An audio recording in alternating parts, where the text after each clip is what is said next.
A true wealth consists not in the abundance of possessions, but in the absence of desire.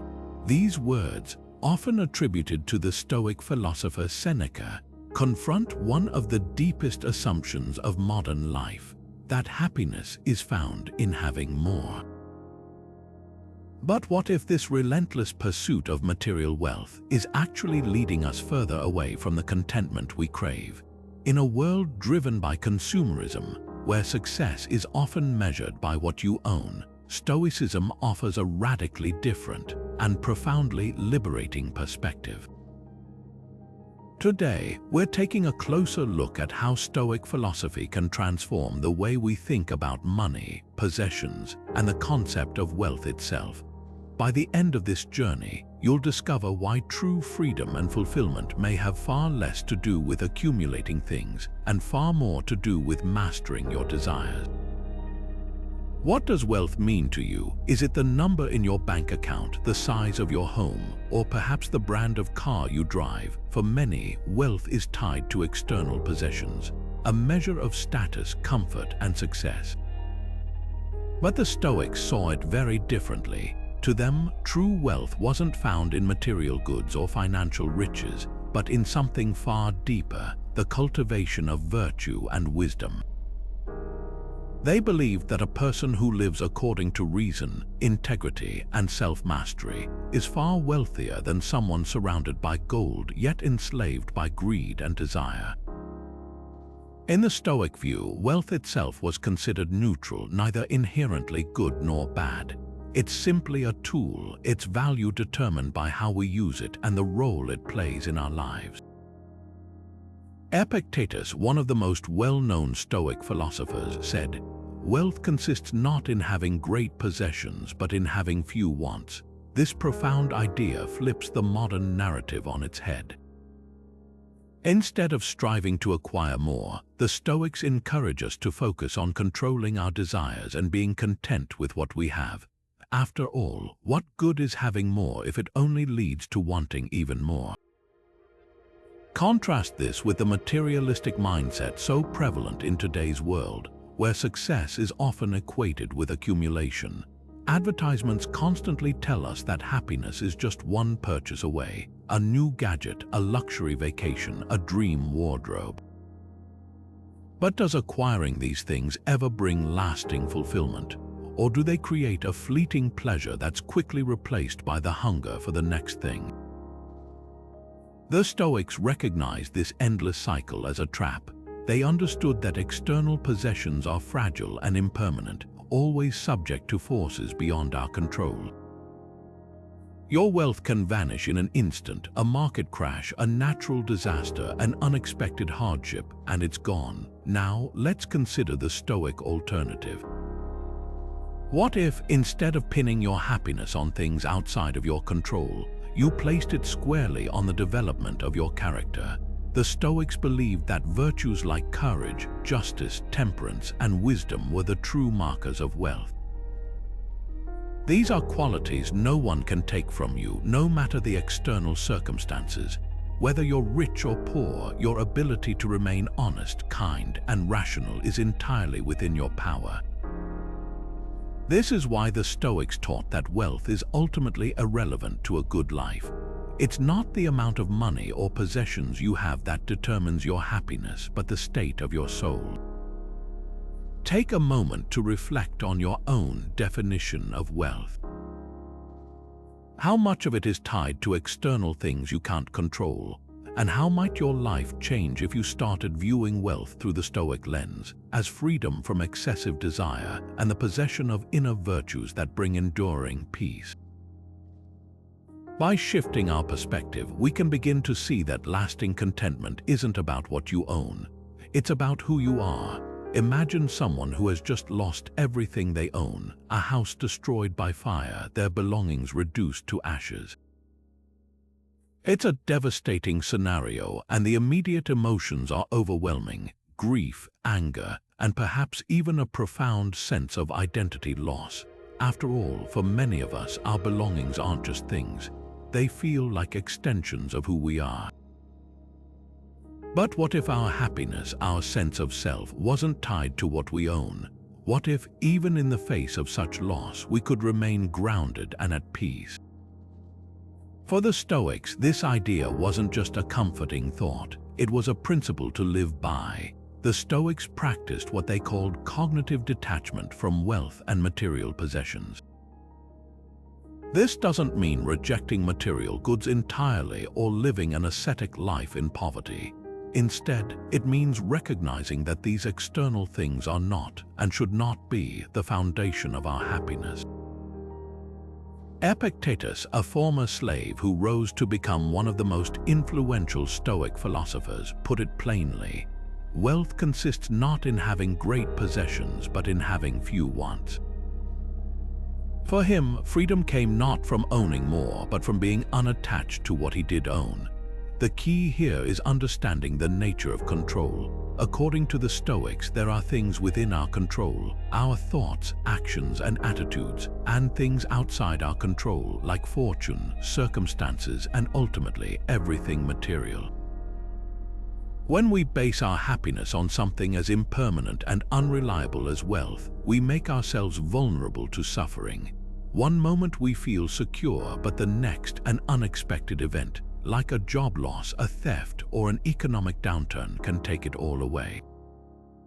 This is why Marcus Aurelius, the philosopher emperor, advised, "Receive without pride and let go without attachment."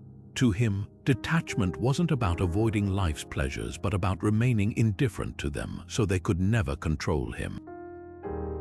But how does this principle apply to modern life? For instance, think about the last time you felt an impulse to buy something, a gadget, a designer piece of clothing, or maybe a new car. What was driving that desire? Was it genuinely something you needed, or was it the promise of happiness, status, or comfort that tempted you? Next time you're faced with that urge, pause and reflect. How long will the pleasure of this purchase last?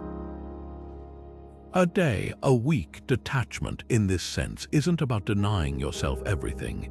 It's about aligning your desires with reason and asking, will this truly add lasting value to my life, or am I chasing a fleeting emotion? For the Stoics, this practice of detachment was liberating.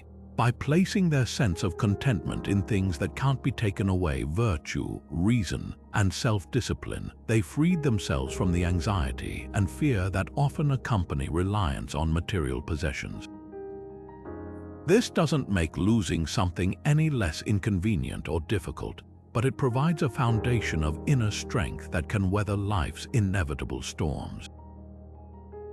Take a moment to consider this. How much of your daily stress comes from clinging too tightly to things beyond your control? What if you could train your mind to view possessions as tools to be used, not treasures to be hoarded? By practicing detachment, you're not giving up on enjoying what life has to offer. You're simply refusing to let those things define your happiness. True freedom, the Stoics believed, lies not in what you own, but in how you think. And once you stop letting material goods control your emotional state, you may find a level of peace and clarity you never thought possible. Picture this: you're offered a promotion at work. It comes with a significant pay raise, but also longer hours and additional stress. The question arises, do you accept it simply because it means more money? Or do you pause to ask yourself, what am I really working toward? For many of us, the default answer is clear. More money seems like the obvious win. But is it really? The Stoics would urge us to dig deeper, to question whether wealth is serving our higher purpose or if we're serving it instead. To the Stoics, wealth was never inherently good or bad. In fact, they acknowledged that having money could be incredibly useful when approached with the right mindset. Seneca, one of the most prominent Stoic thinkers, noted that wealth, when used properly, can be a powerful tool to practice virtue. It can support acts of justice, enable generosity, and alleviate the suffering of others. In his writings, he made it clear that wealth is not something to be condemned outright. The problem arises only when the pursuit of wealth becomes an end in itself, consuming our thoughts, decisions, and actions. Let's explore this idea further with a simple comparison. Imagine two individuals with the same level of wealth. The first person uses their resources selfishly, indulging in excess and building their identity around the material things they own. Their goal is accumulation, a bigger house, a flashier car, or anything that feeds their sense of superiority. But look closer, and you might find that their happiness remains fragile, always dependent on external validation and the fear of losing it all. Now consider the second person. They recognize that wealth is a tool, not a source of fulfillment, but a means to invest in things that matter. They use their resources to support their family, give back to their community, or create opportunities for others. For them, wealth doesn't control their decisions, it aligns with their values. It becomes a way to live virtuously, practicing kindness, fairness, and wisdom. The external circumstances of the two individuals may look similar, but their inner lives couldn't be more different. One is enslaved by greed, while the other is liberated by purpose. Seneca understood this distinction well. He famously said, "Riches are in themselves indifferent, but the use of them is not indifferent." This means that while having wealth doesn't make you good or bad, how you choose to use it can either elevate your character or corrupt it. When people allow money to dominate their actions, when it becomes the measure of their worth, they lose sight of what truly matters. But when wealth becomes a tool to support virtue, it gains meaning far beyond its monetary value. So let me ask you this: how are you using the resources in your life? It's not just about money. It could be your time, your knowledge, your skills, or your energy. Are you using these resources to serve a higher purpose, to live in alignment with your values, or are they being spent aimlessly, chasing short-term gratification or external approval? Reflecting on this can be a simple yet powerful way to shift your perspective. The Stoics didn't ask us to shun wealth entirely. Instead, they encouraged us to master it, to use it wisely, to let it complement our virtues rather than compete with them. After all, wealth is like fire. It can warm your home and cook your food, but left unchecked, it can also burn everything to the ground. The question is, are you in control of it, or is it in control of you? Stoicism teaches us to neither love nor hate material things. Instead, it encourages us to view them with a sense of indifference, not in the sense of apathy or dismissiveness, but as a recognition of their true place in our lives. Stoics categorized material possessions along with other external goods as indifference. This term doesn't mean these things are unimportant, but rather that they are neither inherently good nor bad. According to Stoic philosophy, what truly matters is our virtue, our ability to act with wisdom, courage, justice, and self-control. Everything else, including wealth, health, and beauty, falls into the category of indifference. Marcus Aurelius captured this idea beautifully when he wrote, "If you are distressed by anything external, the pain is not due to the thing itself but to your estimate of it, and this you have the power to revoke at any moment." This teaches us that material things hold no power over our happiness unless we allow them to. The Stoics believed that equating our well-being with external possessions made us vulnerable because these things are outside of our control. Wealth can vanish, health can fail, and beauty inevitably fades. If our happiness depends on these fragile things, it will always remain unstable. Now, the Stoics understood that some external goods are preferable. They called these preferred indifference. For example, it's natural to prefer wealth over poverty, health over illness, or comfort over discomfort. These are rational preferences that can improve the quality of life. However, the key distinction is that while these things may be preferable, they are not essential to living a good or fulfilling life.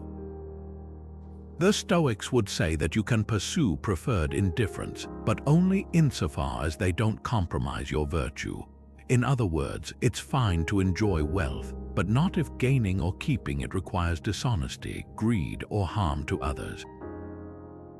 Let's bring this into a modern context. Think about the habit of gratitude. The Stoics often advised practicing gratitude as a way to appreciate the things we have without becoming attached to them. For instance, imagine you have a stable job and a comfortable home. Instead of taking these things for granted or constantly striving for more, you might pause to reflect on their value. But at the same time, Stoicism teaches you to be prepared for the possibility of losing them. This isn't pessimism, it's resilience. By being grateful yet unattached, you can appreciate what you have without becoming dependent on it for your happiness. Here's another way to apply this principle. Consider how often we tie our sense of self-worth to outcomes that are beyond our control.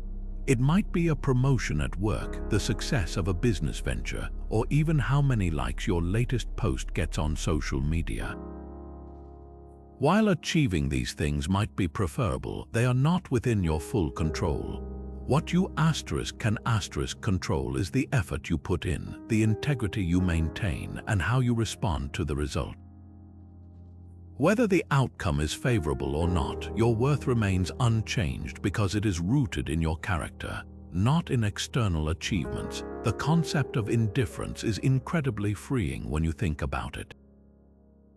It doesn't mean you can't enjoy the finer things in life or prefer a pleasant situation over an unpleasant one, but it does remind you that these things aren't the source of your happiness or the measure of your success. Once you internalize this, you can navigate life with greater peace of mind, appreciating what comes your way without fear or longing for what you can't control. You can live in a world filled with material possessions and external circumstances, but remain anchored in something far more enduring, your virtue. How much is enough? It's a simple question, but one that few of us pause to consider. In a world that celebrates excess, where success is often defined by who has the largest house, flashiest car, or most extravagant lifestyle, it's easy to fall into the trap of thinking that more is always better. Yet history and philosophy both remind us that the unrelenting pursuit of wealth often comes at a great cost, not only to our peace of mind but also to our character. The Stoics were particularly vocal about the dangers of excess and greed. They warned that becoming overly attached to wealth or constantly chasing luxury leads to dependency, corruption, and moral decay. Seneca, in particular, wrote extensively on this topic. In one of his letters, he observed that luxury has a way of softening the soul, making us weak and vulnerable. He described how excessive indulgence, far from bringing happiness, creates an endless cycle of craving where no amount of wealth or pleasure is ever truly enough. He wrote, "It is not the man who has too little, but the man who craves more that is poor." This craving, Seneca argued, enslaves us. Think about it. The more we desire, the more we base our happiness on things outside of our control. We become dependent on external circumstances, on money, success, or possessions to feel complete. And when those things are taken away, we're left hollow and dissatisfied. The Stoics believed that true strength comes from within, from mastering one's desires and focusing instead on what truly matters, virtues like wisdom, courage, and self-discipline. By contrast, greed makes us servants to our own impulses, always reaching for something more but never truly fulfilled. History offers plenty of examples of how greed and excess can lead to ruin. Take, for instance, the story of Marcus Licinius Crassus, one of the richest men in ancient Rome. His insatiable thirst for power and wealth drove him to reckless decisions, ultimately leading to his humiliating defeat and death in a failed military campaign. Despite his vast fortune, Crassus's unquenchable greed left a legacy of ambition gone wrong. Now compare this to someone like Diogenes the Cynic, a philosopher who lived with almost nothing, embracing simplicity and rejecting material possessions altogether. While his lifestyle may seem extreme, his focus on self-sufficiency and freedom from desire exemplified the kind of inner peace that Stoics admired. Even in modern times, we see this dichotomy. Consider the stories of magnates brought down by their relentless greed, losing not only their fortunes but also their reputations and relationships. For every tale of financial success, there are stories of those who lose everything because they couldn't stop asking for more. On the other hand, there are countless examples of individuals who have consciously chosen simplicity, finding contentment and freedom in living with less. These are the people who remind us that a life well lived doesn't require endless accumulation. Instead, it asks for balance, gratitude, and a focus on what truly matters. So, take a moment to ask yourself, what would your life look like without the constant craving for more? How much of your time and energy is spent chasing things that might not even bring lasting fulfillment?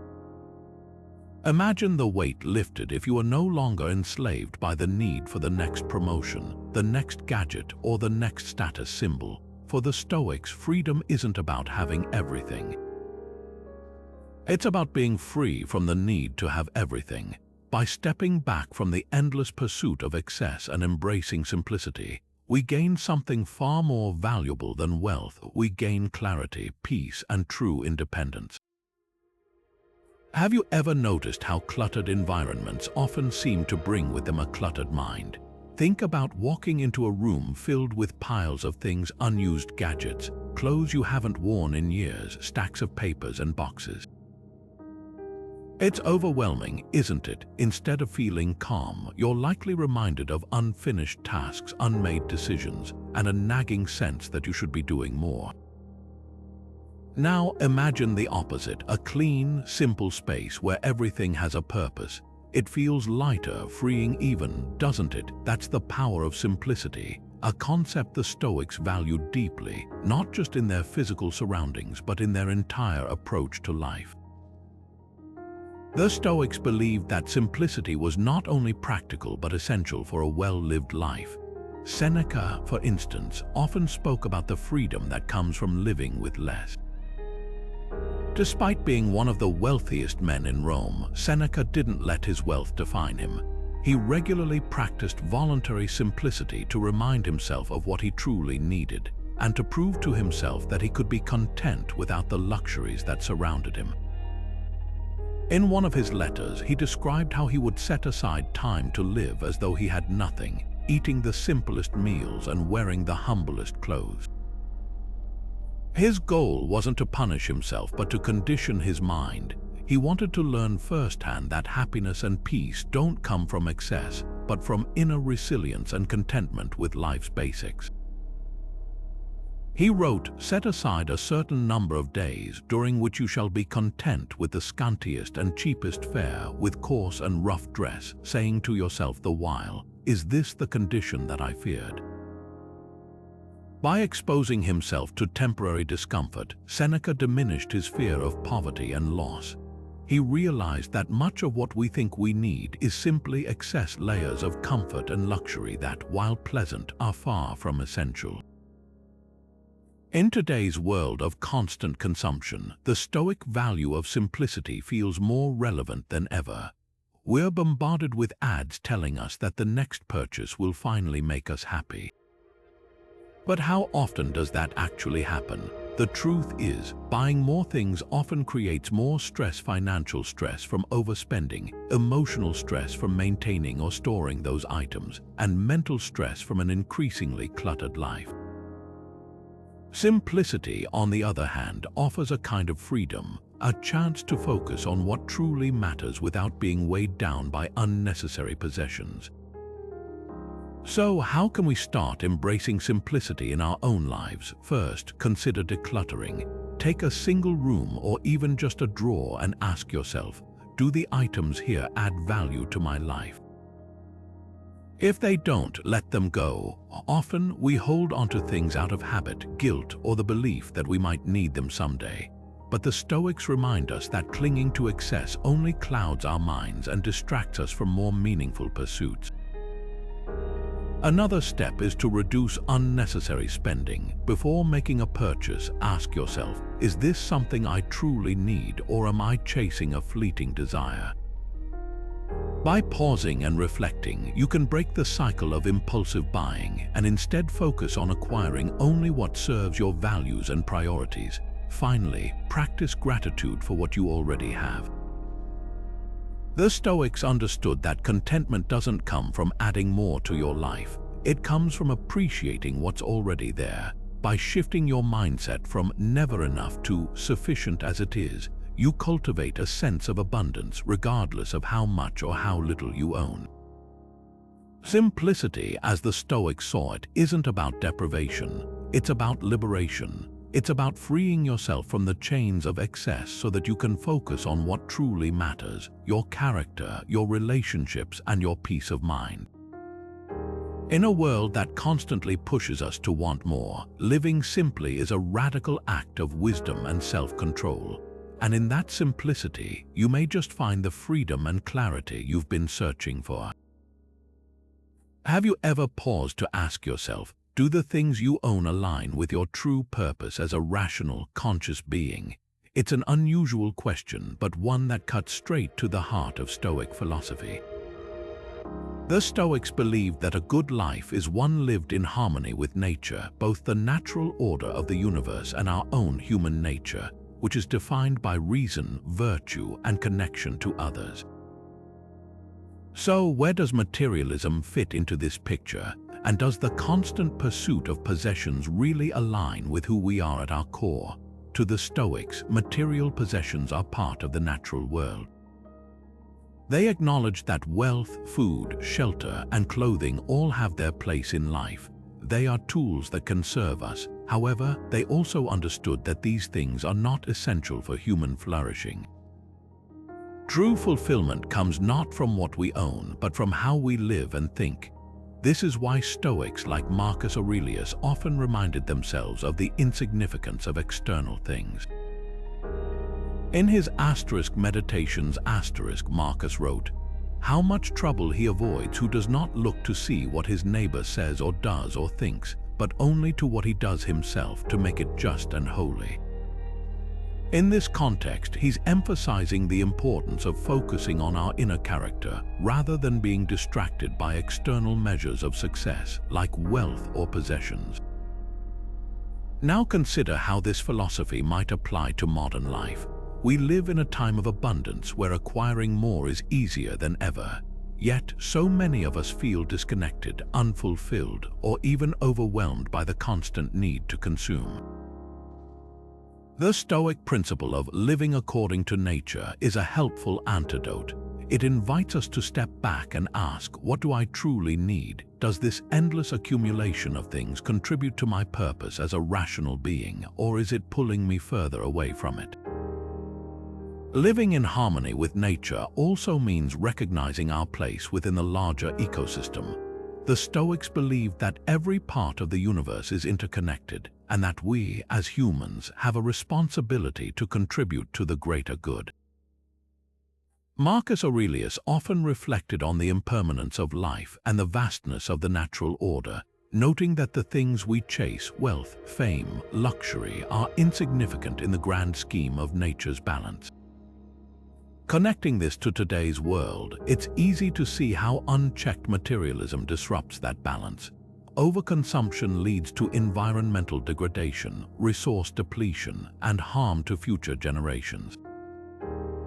By living simply and intentionally, we not only align with our human nature but also with nature as a whole. This perspective ties beautifully into the growing awareness around sustainable living. When we reduce our attachment to possessions, we naturally consume less, create less waste, and tread more lightly on the planet. For example, ask yourself, do I need the latest gadget, or can I find contentment in what I already own? Is the endless cycle of buying and discarding things actually enhancing my life, or is it damaging the very world I depend on? These are questions the Stoics would urge us to consider, not only for our own peace of mind, but for the greater harmony of the world around us. Ultimately, the Stoics teach us that possessions are tools, nothing more.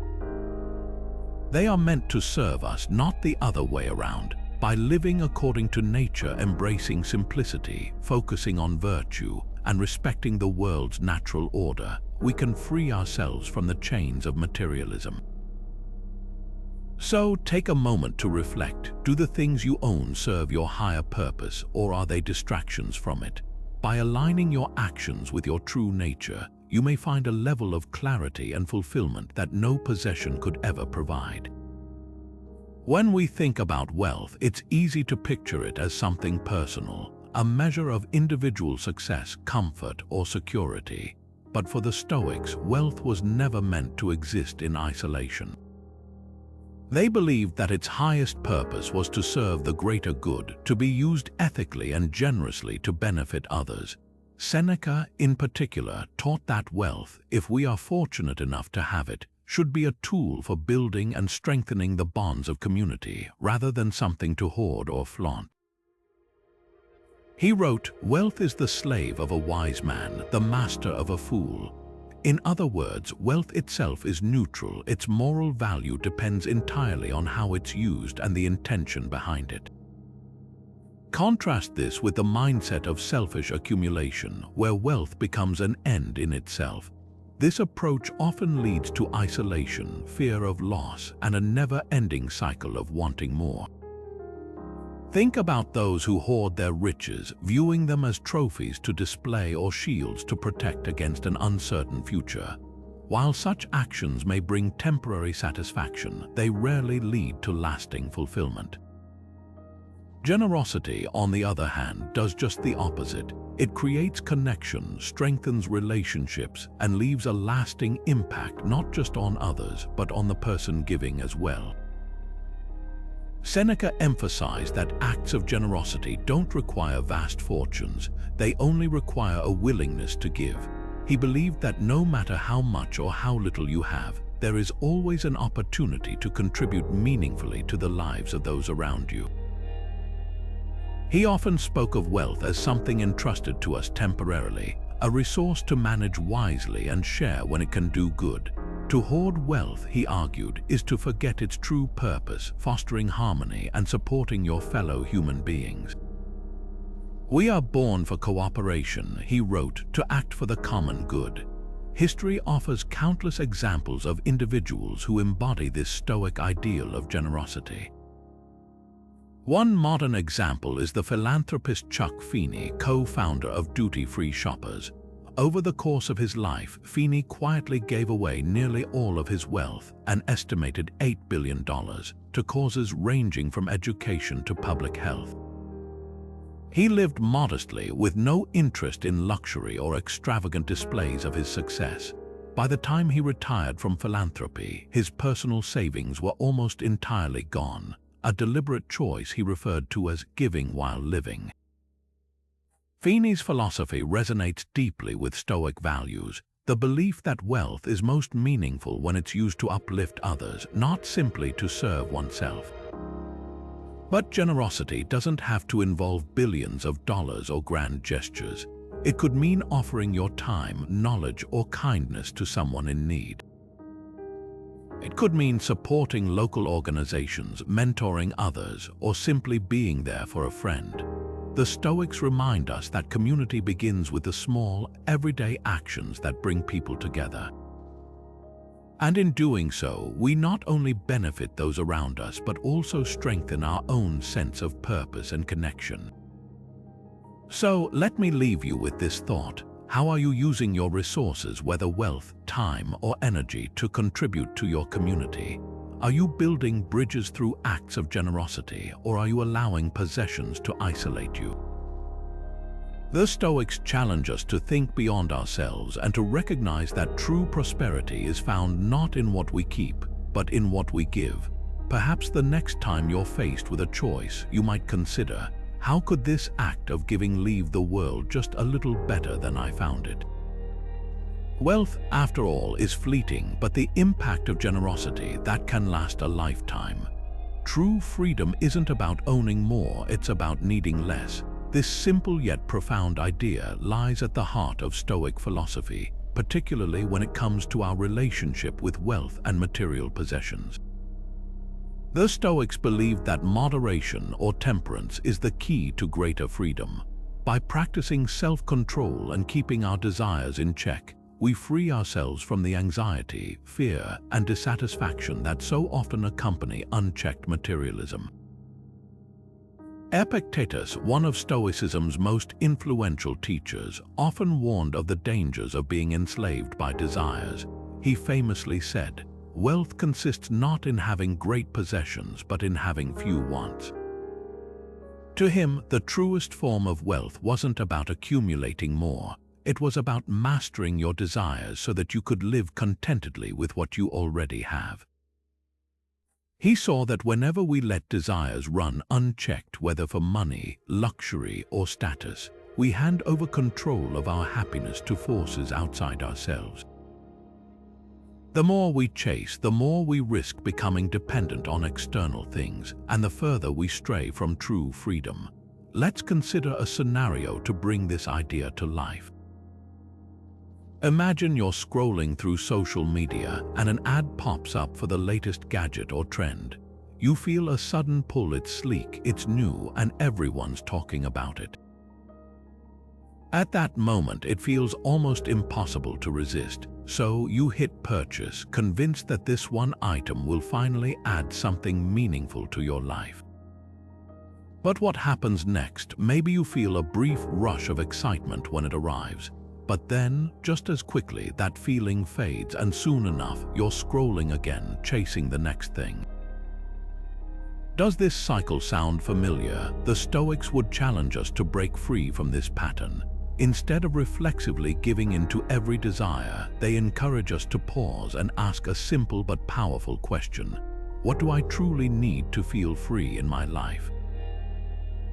Often, the answer isn't more. It's less clutter, less consumption, less dependence on fleeting pleasures. By embracing moderation, we regain control over our choices. We're no longer at the mercy of every impulse or external temptation.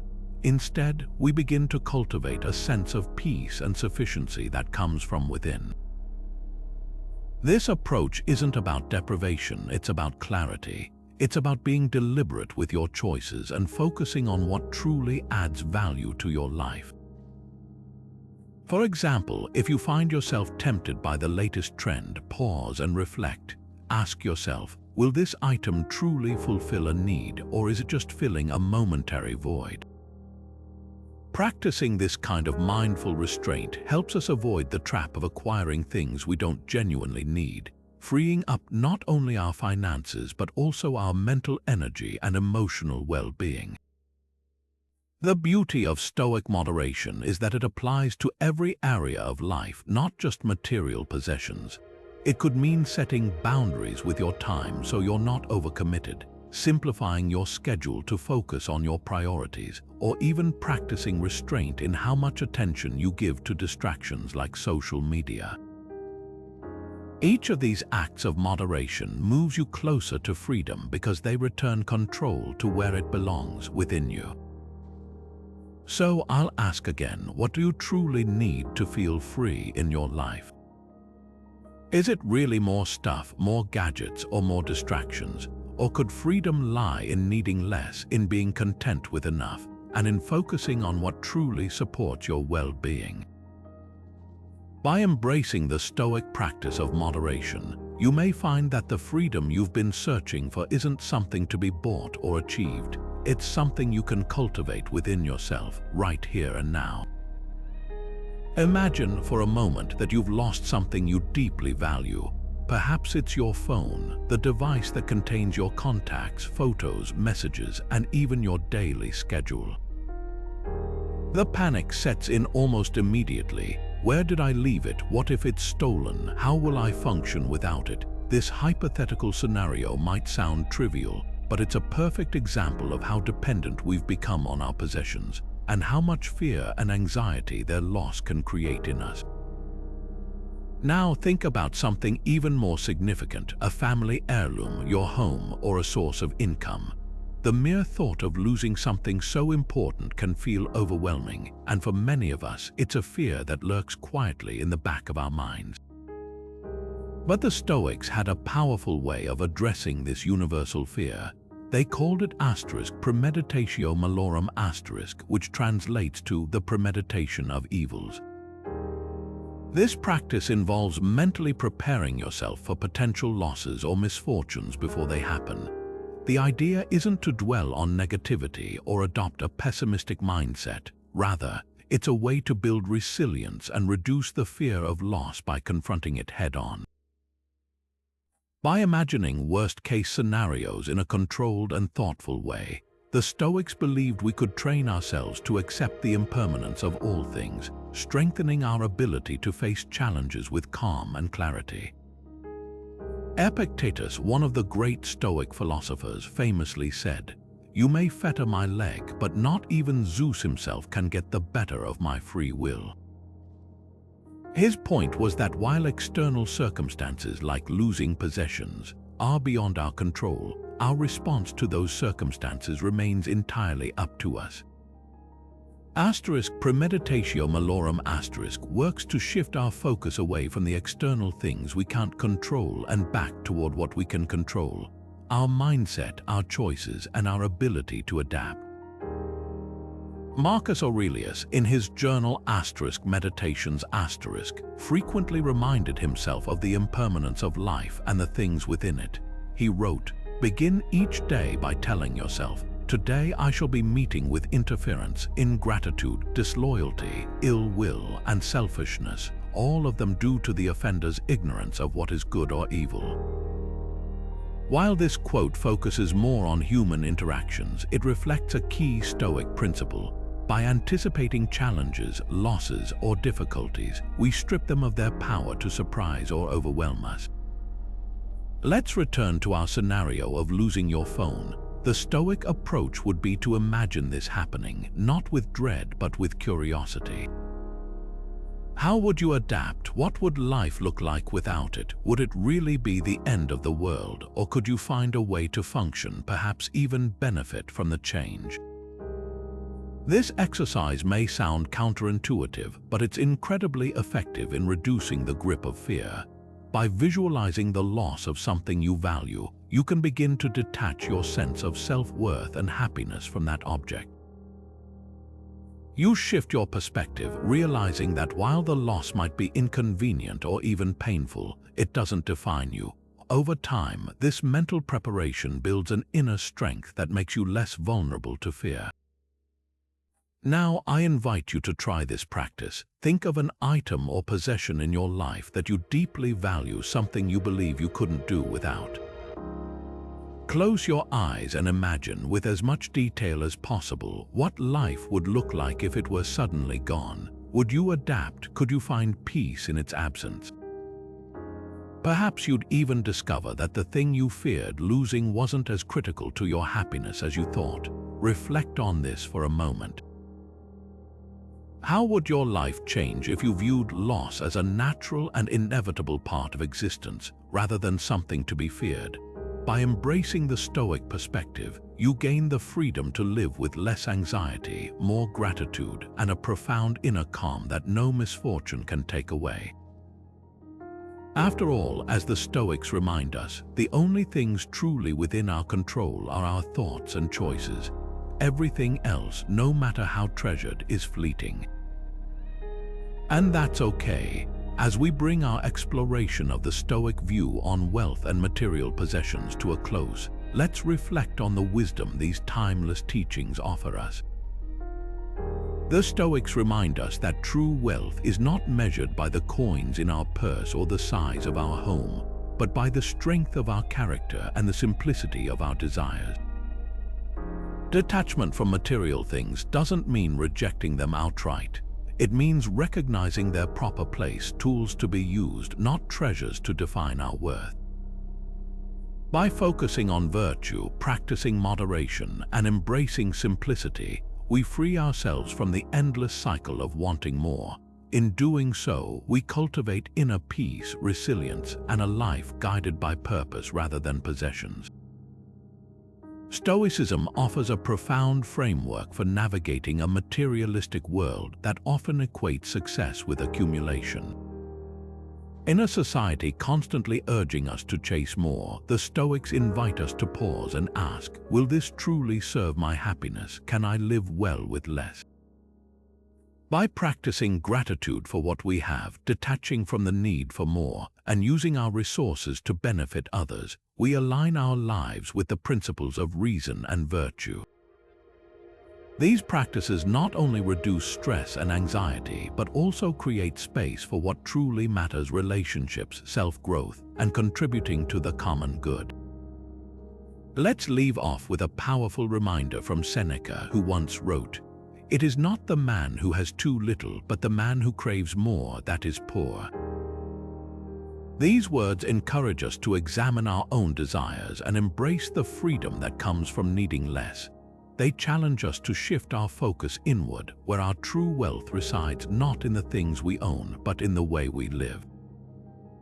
Before we part, take a moment to reflect on your own relationship with material possessions. Are they serving your higher purpose, or are they holding you back? How might your life change if you adopted a more stoic approach to wealth, living intentionally, practicing gratitude, and letting go of what no longer serves you? Share your thoughts in the comments below. We'd love to hear how you're applying these ideas in your life.